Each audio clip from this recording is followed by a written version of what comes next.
Hey guys, what's up? George here, aka T-WreckSs, bringing you another Raid Shadow Legends video, and today we are going to be doing a champion guide and spotlight on Foley. Obviously, he was just in a recent 10 times. I was lucky enough to pull him. I imagine some of you were, so I thought I'd put out an extra video today, out of schedule of my every other day uploads, on Foley. Now, actually, what I am going to do with this setup is I'm going to throw him into the arena. He is now my arena nuker. I took the gear from Skull Crown and tweaked it and made him a better nuker. So I've re-geared her for 3v3.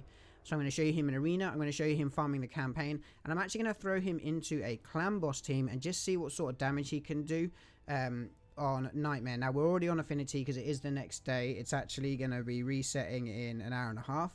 But let's jump in and look at his total stats. We've got nearly 33k health, nearly 4k attack, 2.1k defense, 224 speed because I use him in the arena, 103 crit rate. I could drop 3, potentially get some more crit damage there, 237 crit damage, 92 resist, and then 150 on the accuracy.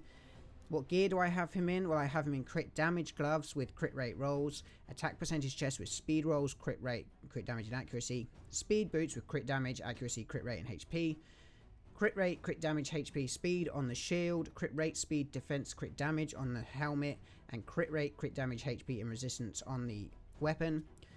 Attack ring with defense rolls, attack and HP.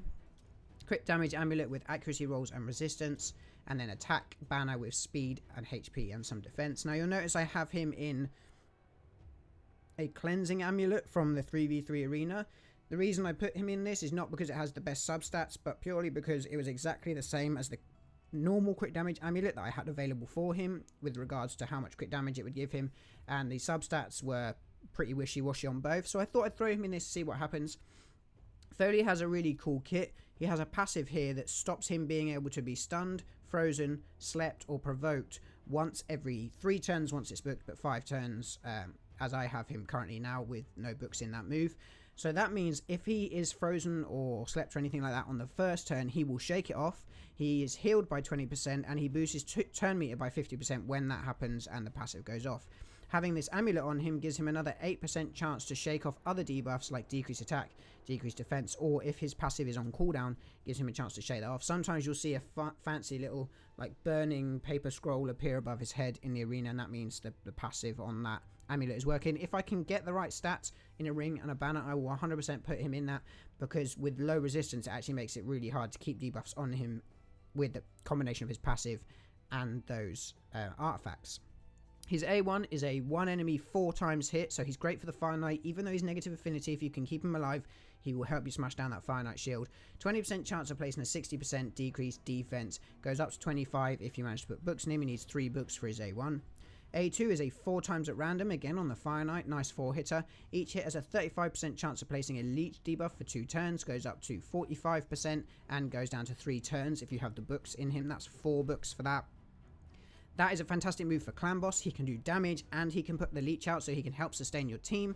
Obviously, you need good accuracy on him for that. My accuracy is too low for Ultra Nightmare. There's a chance he will put it out, but I'm actually going to throw someone else in for sustain in the hope that we will be able to keep him alive. Everybody else I'm going to run in the comp is in lifesteal other than Grush the Mangler and Foley. If you haven't seen my Grush the Mangler video, it's up in the corner right now. And then his A3, which is a Rotus Killer. Obviously, the other 2 can as well because they hit multiple times, but the main Rotus Killer and the nuking of most of the arena attacks all enemies, decreases their turn meters by 15%, then attacks the targeted enemy. So if you target Rotus, you'll double hit on him. Enemies killed by this skill cannot be revived. This is massive in the Ice Golem for the ads and in the arena to stop people bringing back their people and then killing you. This comes down to a 4 turn cooldown if you have books. You can see I managed to get 2 in there, but not quite all of them. I had 1 go in the A1, which was a bit of a shame. Masteries I'm running on him. I actually have him into Helm Smasher.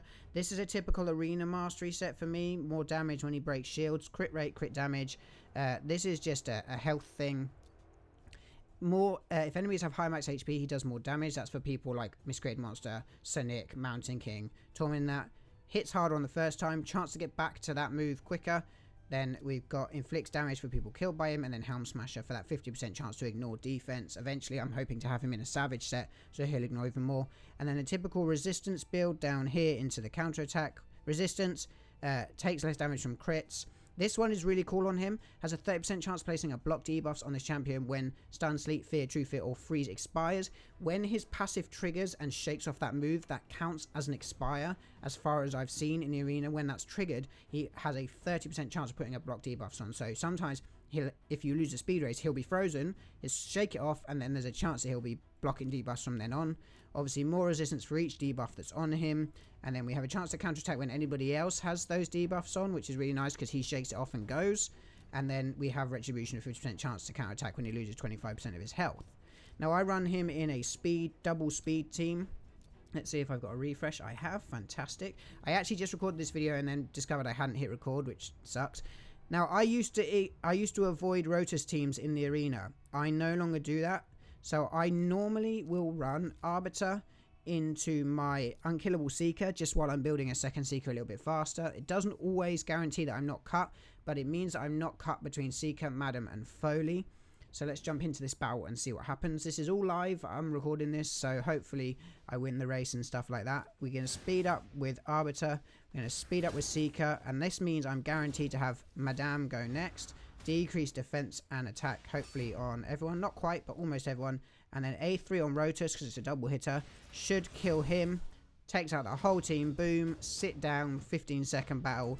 Absolutely incredible set of skills.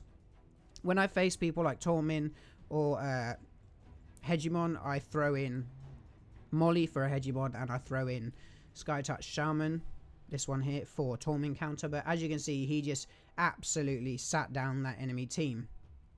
Now, I tried him out in campaign, brutal 12-3. He actually can farm it. It's a little bit slower than, you know, the regular, but if he's your only option for a campaign farmer, he can do it because he will hit hard, especially if you have him at the stats that my guy's at. He is done between 12 and 17 seconds, depending who he targets and how hard he hits. Obviously, if the 3-hitter goes to 3 of them, that's great. He put the leech out there, which you can see, but he'll take 2 turns here because he's quicker, which means the third wave will be a bit slower. It might be around about 20 seconds. They'll both take a turn. Now, he is squishy, but obviously he's got that shield on him at the moment. He'll kill him, and then he will kill her. 25 seconds. That's the longest it's actually taken me. That when I previously was recording this but hadn't hit record, he did it in 12 seconds, which was pretty cool. So now I'm going to do something I don't normally do in these videos, and I'm going to buy a clan boss key. Obviously, my clan boss has already taken down Nightmare, but I'm really interested. Oh no, I'm going to use one of my 2 and I'll buy one later. This is my normal clan boss setup. It's an unkillable setup, so I'm not speed tuned. Since I built this team, I'm not speed tuned at all for Nightmare clan boss with my other champions. My Sepulchre is not on a 4-3, which I'd really like her to be, which is a bit of a shame, but it's okay. We will run this team. I'm going to have decrease attack here from Sepulchre, also a backup decrease attack from Grush with a backup leech, Foley for some damage, Razin for decreased defense and weakening, and then Skull Crusher for a counter attack just to give Foley that chance to do extra damage. Now, Foley isn't in Giant Slayer, so he's not going to be getting extra damage from his multi-hitters. However, there is a chance that he can put the leech out, although his accuracy is very low.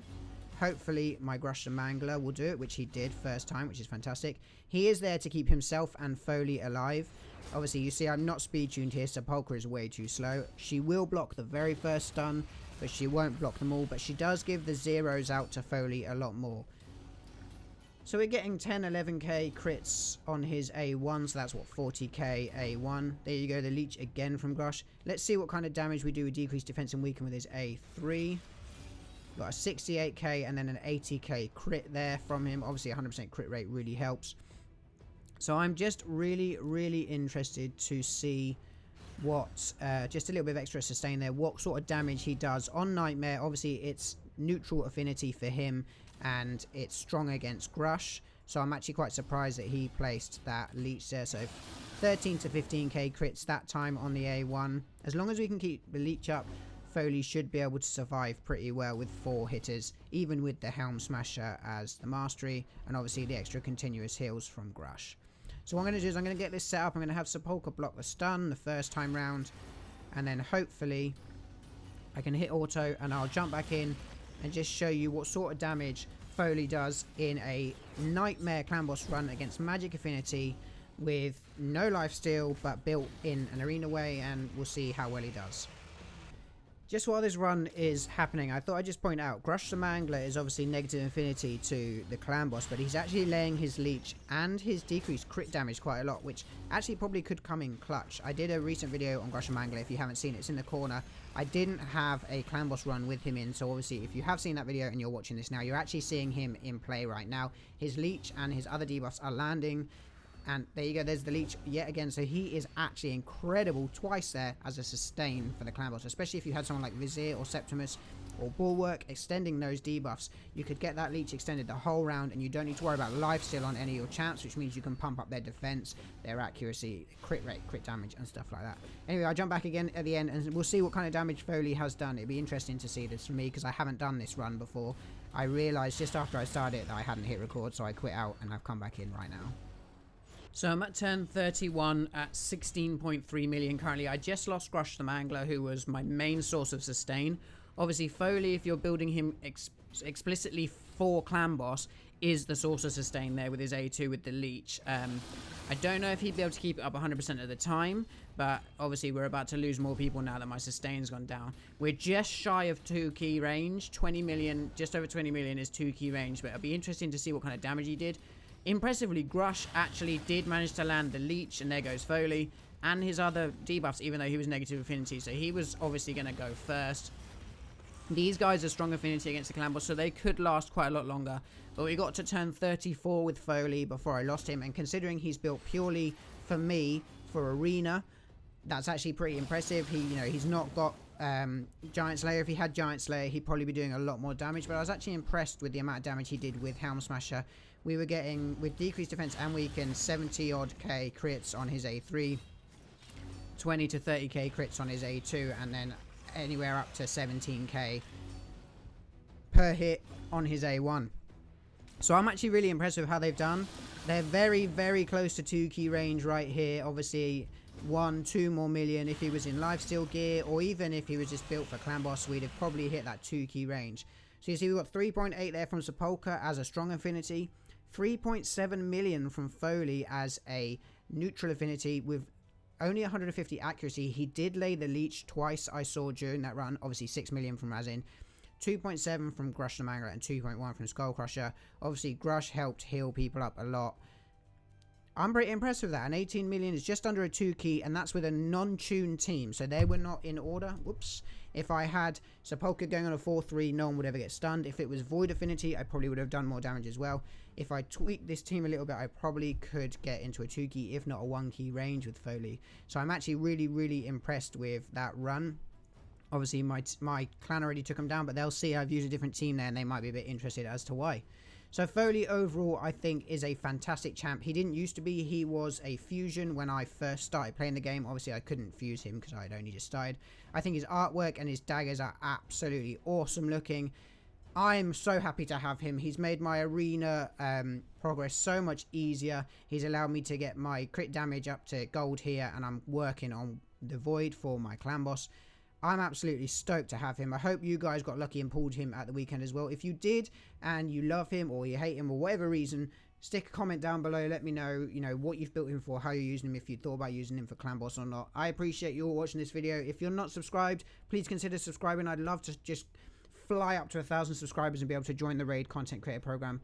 I appreciate you all. Don't forget, get online and get wrecking.